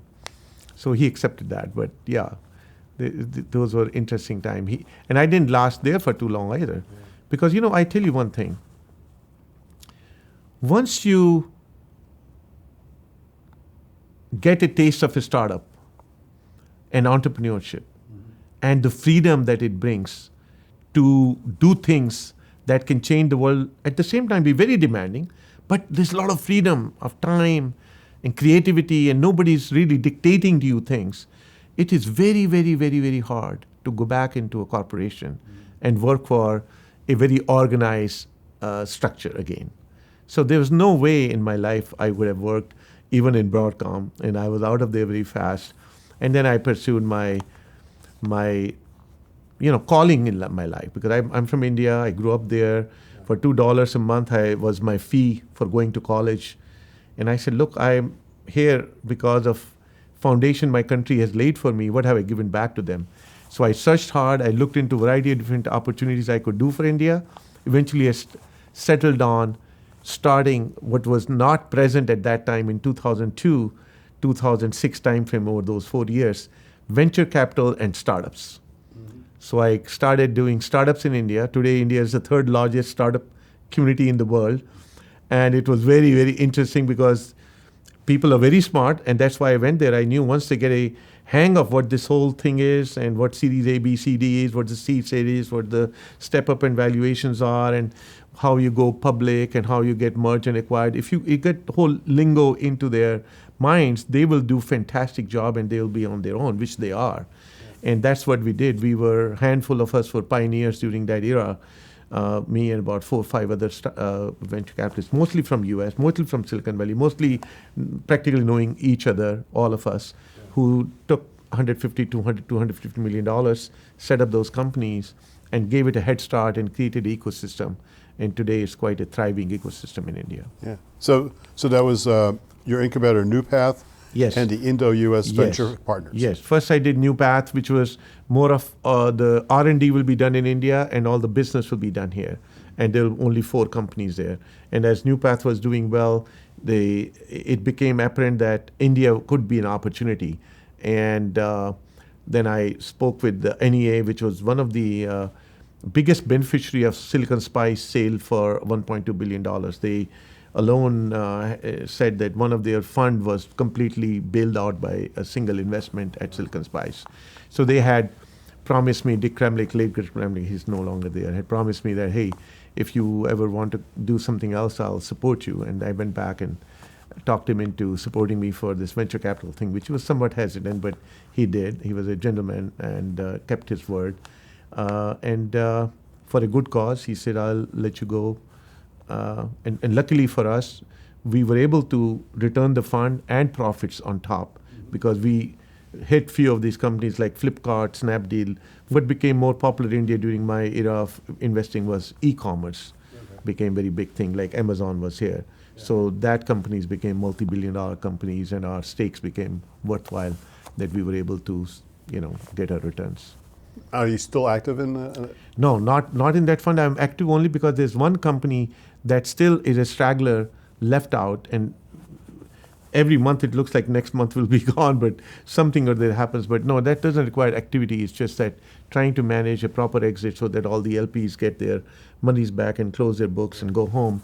But I am more active in as an angel, just doing very few companies, not like 25, 20 or so, like handful. Like right now I'm involved with 3, just to A, stay engaged, and B, bring my experience and knowledge to building.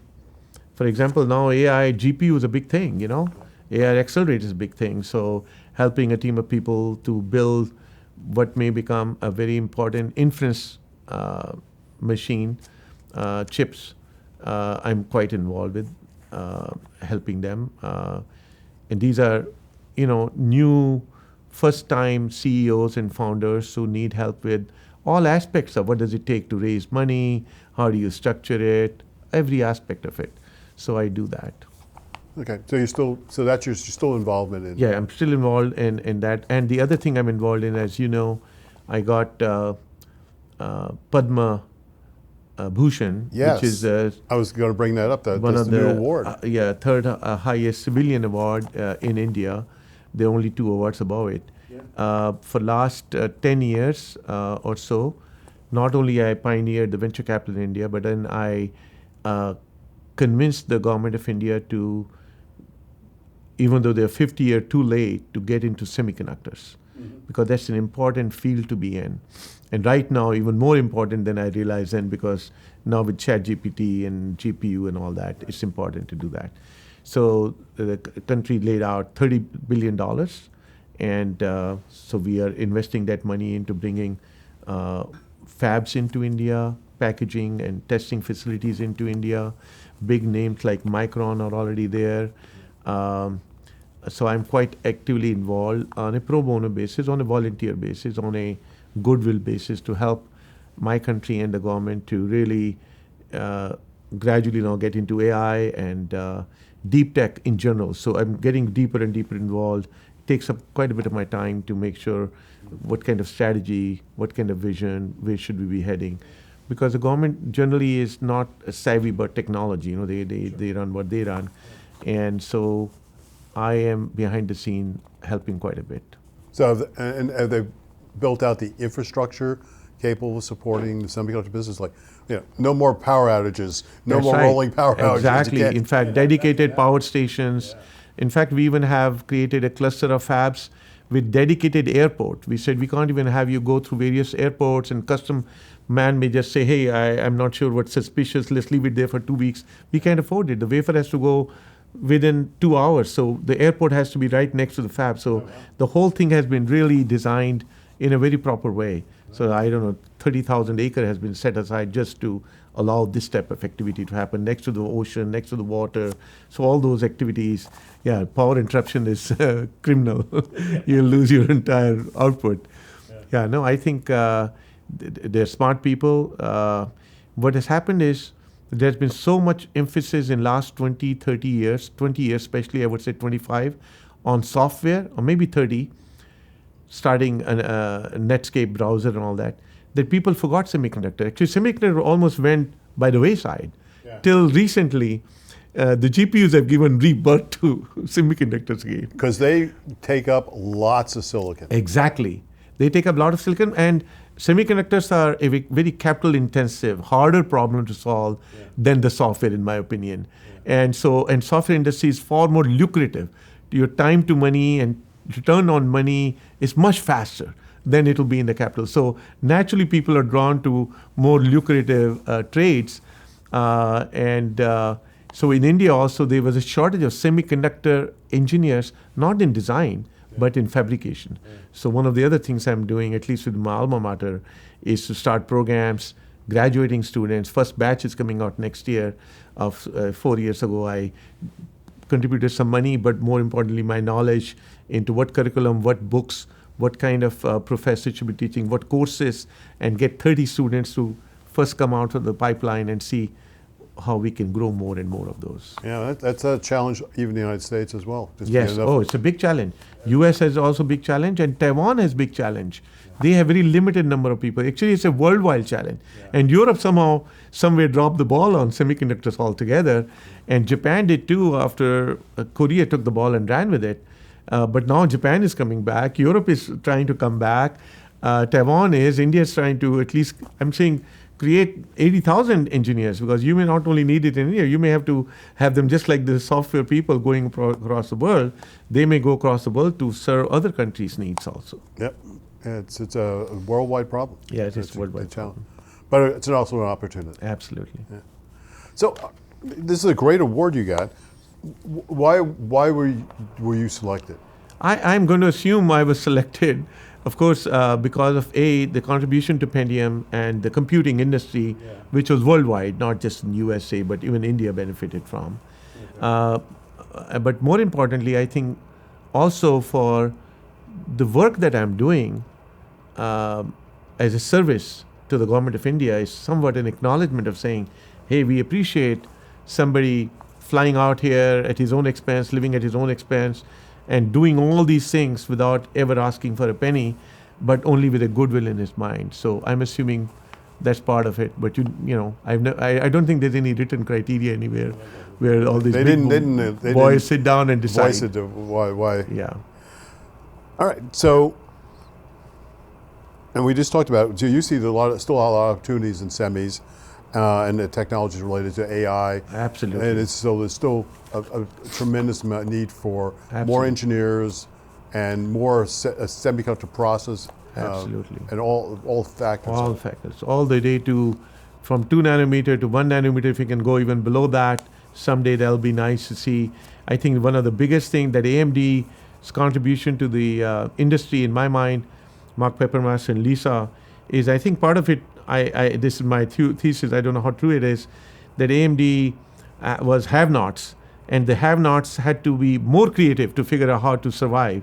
And in that process, instead of just brutally forcing Moore's law alone, they started thinking about chiplets and things like that. Chiplet has really been driven by AMD. It really has become more of a dominant thing out of AMD. And it's the most beautiful thing that happened, because as Moore's law running out of steam, chiplets are coming to save us, because not only you need more chips in a package, you need more diversified chips in a package. This whole AI game is not just the AI accelerators, there's a lot of memory play into it, and high bandwidth memory and how you put that together. So chiplets are a tremendous invention, innovation, and there'll be tremendous innovation in that area alone, just like we did in silicon. That will go on for, I think, 10 more years at least, in my mind. Yeah, it's system in package. Actually, Pentium Pro was a system in package. Yes, going back those. Yes, but that was a bad design, I think, because very you don't wire bond 2 chips, and the yields will never work. And I remember suggesting that. It was I think it was run by Pat Gelsinger up in Oregon, because just after Pentium, Intel decided to do, instead of doing one program at a time, we used to do 386, then we used to do 486 after 386 is done, then a Pentium after 486 is done. We said, hey, the competition is getting too hot, maybe we should do programs in parallel. So we cut down the amount of throughput time that comes out of this. So Pentium and Pentium Pro started almost midstream as a Pentium was being done. But I think that was one of the flaws there. It didn't really, I don't think it took off in a commercial sense, but its derivative took off, where they integrated that die into the chip itself, and then it took off. Yeah. So now that you've looked back over your career, we're at the tail end here now of you're still active, but I would say you call yourself semi-retired, or yeah, semi-retired. First preference is whatever kids, wife, and the grandkids desire. Yeah. And second is whatever remaining time, accommodate into doing all the other things that I enjoy doing. Yeah. What do you now, looking back, we just talked about your career, what was your high points? What do you think is your high point? I would say high point was still Pentium, especially because of the challenges it posed beyond just being a technical chip. It was not just yet another chip. It was yet another chip in the context of where the world was at that time and the industry was in trying to become center stage in desktop computing. And by the way, the fact that most of our competition, Sun is no more there, HP is really not to be counted. Digital Equipment was doing a alpha chip. I forgot to mention that. HP split into 2 different They are versions. not there. Alpha's gone. Just keep on naming. IBM, no more doing. They're still doing power. Apple is using chips from others and now building back to their own. ARM. Apple's using ARM. They're doing their own designs. Exactly. So I think we not only won the game with Pentium, we really put away for a long period of time any potential adversaries who were going to come and take away market share from us. Yeah, you killed MIPS as well along the way. Yes. Yeah. So there was Sun, Spark, MIPS, Yeah. Alpha, even the HP Precision. their precision architecture. All that went away. x86 won. Yep. Now ARM is challenging it. And ARM is challenging, and ARM was actually there during my times too, and we looked at it internally and basically did the same mistake that what is that Harvard guy who wrote the book about the Innovator's Dilemma. Innovator's Dilemma. Yeah. We literally failed there because we saw ARM and we said, just too little performance. Who's going to use it? Because we were building Ferraris, and ARM was like Toyota Prius. Yeah. And we said, okay, Prius can only sell that many, and we can sell the faster cars. But we should have probably been more cognizant of saying that, hey, this Prius can one day become really the real thing. Yeah, even Paul Alini, I think, looks back on some of his decisions he made with regard to Apple and the strong arm product. Who was that? Paul. Yeah, Paul Odlini. No, he actually acknowledged in some interviews that he made a mistake by turning down giving the chip for the smartphone. Yeah. And that was in the same vein, by the way, that, hey, from what I hear, typical Intel style, and he was a finance guy, by the way, he's not a technologist. So he gave to a committee of his staff to say, should we do it or should we not? And they basically did a financial analysis to say, okay, at the best, we'll sell 1 billion chips. And at best, it'll be maybe $75 a piece because phones cannot sell for more than $200. Who's going to ever buy a phone for more than that? So that analysis kind of gave flawed information and saying it's not worth reducing the price and letting all of your other PCs, chips, also come down in price because people will say, how come that chip is any cheaper than the other one? So, but looking back, yeah, that was a big give up. Yeah. I know that this is, right now it's a tough time for Intel. Have you got any perspective on it right now? No, honestly, my perspective, and I wrote in LinkedIn a piece on that, is very coming from a different angle. I think we in USA, United States of America, needs a domestic fab owned and built by United States of America. TSMC can come to Phoenix and do all the things they want, but I still want a USA fab. And not knowing which of these guys from NVIDIA to AMD to Intel, who is losing like crazy, can do it, I fundamentally had in my LinkedIn talked about a Manhattan-style project be put together. Bring in IBM. IBM is an amazing company, and they still, by the way, do some silicon technology development, which is amazing. And I have tremendous respect for them. Bring in IBM, bring in some good pieces of Intel that are there, whatever is left over. Right now, I'm told so many of the good people have left that it's not even clear to me what value will Intel bring into it. And bring in from rest of the US people into this consortium or Manhattan project to say, and do a deal with TSMC where you can get the best technology and license it or whatever. And let's create a domestic fab which belongs to USA and caters to the industry. I really think we need that.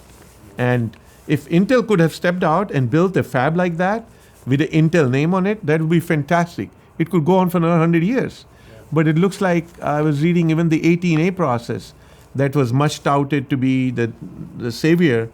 The yields are poor. I was just reading that yesterday or today, some piece from Reuters that said the yields are quite low for them to even offer it to other people, because I'm pretty sure some of the other companies in USA would use Intel's 18A under certain conditions. But right now, if it's not yielding well, it's not possible to do that. And now you're saying, manana, let's go wait for 14A. But with such a weak position they are in terms of products and sales of products. See, first thing was Lotlini's decision not to go into a smartphone. He Intel lost out completely on all mobility. So we completely left out multi-billion dollar market there. And any opportunity then from there, create a desktop products based on ARM and even server products. There are companies which are building server products, trying to get into servers with ARM. And so they lost big opportunity there. Then the second big loss was the Xeon and server chips to AMD because of loss of focus on the company, which I think started Paul Otlini, and then after that was some guy named BK. I don't know where he was from, BK somebody. Yeah. But that's the only initials I know. He actually came from the manufacturing side. Manufacturing, but then it's even more indicting for him to have overlooked the fab side of things. And then you had CFOs, then you had Pat. But mind it, all of these people that I've named, not a single person has been inside a fab with hands-on learning how the fabs run or what the device physics is. They are all either sales, marketing, computer science, or areas of finance or whatever. Yeah. But you really, in this technology world, you need technologists to run the companies. Yeah. The biggest example I had given to one of the Wall Street guys who was asking me privately when what was the lady's name who became CEO of HP? She came from Carly. Carly Fiorina. Yeah. Her background was not technology.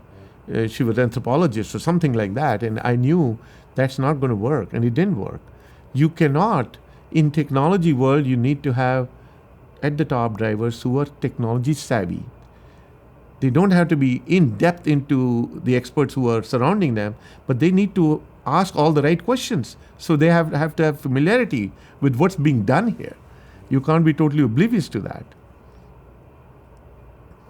All right, so we're pretty much wrapped up on everything we've talked about. Anything else you want to highlight over your career that was something that you found? I mean, the Pentium was a big challenge for you. I think you underplay what you did for Nexgen and AMD. I think you did a lot to. I underplay what I did for Nexgen and AMD because I was not the leader.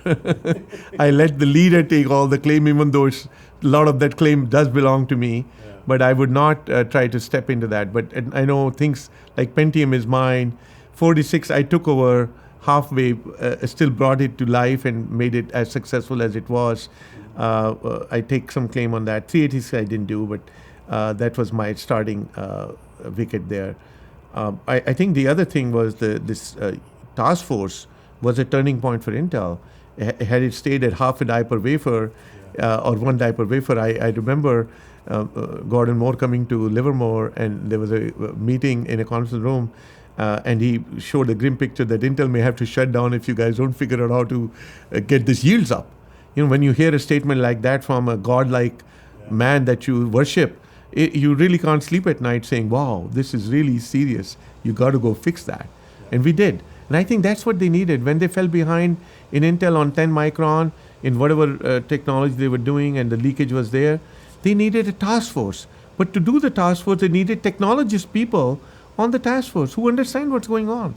They did not do that. All of that just went missing. The Jerry Parkers and Sunlin Chows of the world, who were really gods who were behind the scene creating this amazing microprocessor that we all get benefit of, popularity for, were the people who really made those things happen. And they were the unsung heroes. All right. So how would you summarize your career? Well, I summarize my career as I tell sometime my wife that, look, I couldn't have even dreamt of the life that I lived. It turned out to be even more than perhaps if somebody had asked me 40 years ago to say, can you just describe your dream?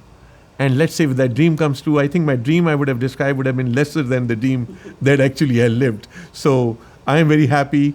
I have tremendous gratitude to the universe that allowed me to be in the right places at the right time and have the intellect, hard work, wisdom, smarts, and education to carry those very complex projects and bring them through. I mean, there were a lot of people at Intel, anybody could have been picked up to do Pentium, but there was something that Grove saw, and I remember asking him that, how come you just picked me? And he said, because I knew, and that he was right on, that you will kill yourself before you let me down. And this is the kind of commitment you have. You will never come back and just cut a sorry figure and say can't be done or won't be done or anything. There was no in my book of anything. Yes, there could be delays and it could be challenges. Maybe the cost will overrun or the die size will be bigger or the performance will barely come close, but it will get done. And that has been my claim to fame all my life. If you want to get the job done, I will get the job done. So, a question about, you're at the Computer History Museum. What do you see the Computer History Museum, what do you see its role in our industry? I think the role of Computer History Museum in the industry, especially in Silicon Valley, is very, very vital. I hope my grandson someday will be walking into this museum and actually be curious to pick his granddad's little flash and hear this story that I'm saying firsthand and be inspired by it. Yeah. And be thrilled by saying, whoa, man, Dadu was, he calls me Dadu. Dadu was really cool guy. He did all these things. because I don't know whether he'll hear it from my sons or not, but he will get a chance to hear it. So that's just one example of it. So there are millions of kids who can come here and get inspired and not get intimidated by technology. That's the other thing. And when you come to this museum and you can do things in a very multimedia way, exciting way, you learn and you get more comfortable with technology. And therefore that's part of it, The intimidation has to be less. A lot of people I talk to are scared of math or scared of physics, and they think, oh, it's too hard. No, really not. You need to get in there and learn, and you're going to start enjoying it, and then you'll learn a lot. Yeah, people get intimidated. So I think that's the other thing you can. So I have two. I'm a trustee here at Computers Museum, and I, with my dedicated money, I opened up a small section with my wife's and my name labeled on it upstairs in Moore's closet of Moore's Law. There's a thing about that. And then the second one was I was here for a bidding they did for the original patent granted to Robert Noyce, for which, he is a Nobel Prize winner for this integrated circuit. He and there's a guy from Texas Instruments, whose name I'm forgetting, who also, by the way, is a co-owner of whatever the biggest prize there is. Kirby? Is it Kirby? Yes. Yeah. Yes. You're so good with your names. I'm forgetting. So that guy did that with bonding, various chips, in which we know wouldn't have really worked commercially viable. Yeah. But the concept was valid. Like we need to integrate. But Robert Noyce actually integrated on a piece of substrate all of these devices, which is what our current integrated circuits are. So I really wanted to own that original patent in his own handwriting. It's a copy of that. And I know there was a bidding that went on for a while, but I won it. So I have framed it with his picture on the top, and it's lying in my, it's just a personal thing for me and for my respect and gratitude and thanks to Robert Noyce, Gordon Moore, Andy Grove, and Intel for giving me an opportunity. This was a very touching thing for me. When I left Intel, I knew they will never let me leave Intel. They were impossible. So I found out from Andy's secretary, without her knowing what I'm finding it out from, that he was going to be out of town in New York to present to JP Morgan conference on Intel for 4 days. So I resigned while he was gone. So there was no way. And I left, and I said, I'm not coming back because I don't want to contaminate my presence with any exposure to intellectual property and things like that. So I never went back. And when he came back, of course, for 3-4 days, he called me home. And I was home, of course, doing nothing. And then my wife picked up the phone. And remember, there were no cell phones those days, but they were all these phones that you could pick up and walk away from the phone, whatever they were called. She picked up the phone, and I knew from her tone with Andy that it's Andy already. She was trying to basically, her last thing I think she was trying to tell him was that, maybe he's doing what he's doing is wrong, but you also stepped out of Fairchild and came to Intel and tried your luck at it. And my husband wants to try it, and I'm behind him to let him try it, even if he fails. I think he was telling her that he's making a very foolish move. Oh yeah, I'm sure he was very unhappy. He told her to hand over the phone to me. And can you believe that even though I'm sitting so far away from him in my home, he was still a very powerful man that held so much power over you that you had to be thoughtful about. And he just came online and he said, I simply want to tell you how thankful I am to you for giving your youthful years to my company and precious youthful years to my company. And I was touched. And I said, in return, I'm thankful to you for giving me opportunity to work on something like Pentium that, could have been anyone, but you chose for me to step in and do it. He was a person who would decide these things. Intel was a very interesting company. It was a one product company at any given point of time. It was the largest multi-billion-dollar company, but it wasn't like GE that, did GE Capital, did bulbs and did aeroplanes and did coal and did energy. It had only one thing, one processor at a time. It's 386, and then 3 years later it's 486, and 3 years later it's Pentium. And you screw up one of those, the company is going to fold. So he knew the power of that, and we knew the power of that.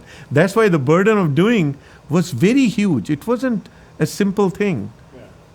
Well, I mean, it was because that became the driving force of the industry. Yes. The processor. Yes. Yeah. Yes. I mean, Intel started as had memories and yes. No, they were. They got rid it started of with the DRAM. Yeah. Yeah. By the time I came, we were an EEPROM company. We were really making money on 8 kilobit EEPROM, just introducing 16 kilobit, designing 64 kilobit, and wondering whether we should do a 256 kilobit. One of the managers, very senior managers, I won't name because he's around, was saying maybe we shouldn't do 256. Who will need it? And I remember Gordon Moore stepping in to say, leave it up to me. I'll figure out some money we can allocate. It was a budget allocation time. We'll allocate the budget because I have a feeling that people will figure out how to use it. This was 256 kilobit. Yeah. And right now they're 256 gigabit. Yeah. Not good enough. Not good enough. So those are the days that we have lived through. These people were visionaries. They knew in their bones what needs to be done. It's always going to be faster, bigger, yes, and scaling constantly. Exactly. Yeah. Exactly. All right.